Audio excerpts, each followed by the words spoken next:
ஏனென்றே தெரியாமல் சிவ வழிபாட்டை மேற்கொண்டேன். சொல்வதற்கு யாருமில்லை, வழிகாட்டுவதற்கும் யாருமில்லை. நானாக பிடித்த லிங்கம், நானாக செய்த வழிபாடு, எம்மை ஆட்கொண்ட இறைவனின் அருளால் அது நடைபெற்றிருக்கிறது என்பது தற்போதுதான் தெரிய வருகிறது. அதை உணர்வதற்கு கூட நாம் வழிபடுவது யார் என்று தெரியாமலே நாம் செய்த வழிபாடுகள், நாம் செய்த சிறு சிறு காரியங்கள், அதனின் தொடர்ச்சி தான் இந்த வாழ்க்கை அப்படிங்கிறதும் ஒரு குறிப்பிட்ட பக்குவத்திற்கு வந்த பிறகுதான் தெரிய வருகிறது. அதனாலதான் சொல்லப்படுறது, எந்த காரியம் செய்தாலும் அந்த காரியமானது ஈசனின் செயலால் நடைபெறக்கூடியது அப்படிங்கிறது.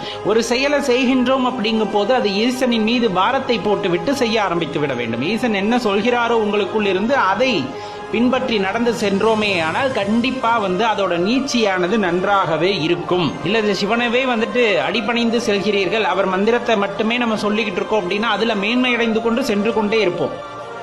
அதோட நீட்சிக்கு அவரே குருவாகவும் இருக்கின்றார். குருவை உங்களுக்கு அடையாளமும் காட்டுகின்றார். அதன் வாயிலாக உங்கள் வாழ்க்கையோட நீட்சி அப்படிங்கிறது ரொம்ப அற்புதமாக அமையும்.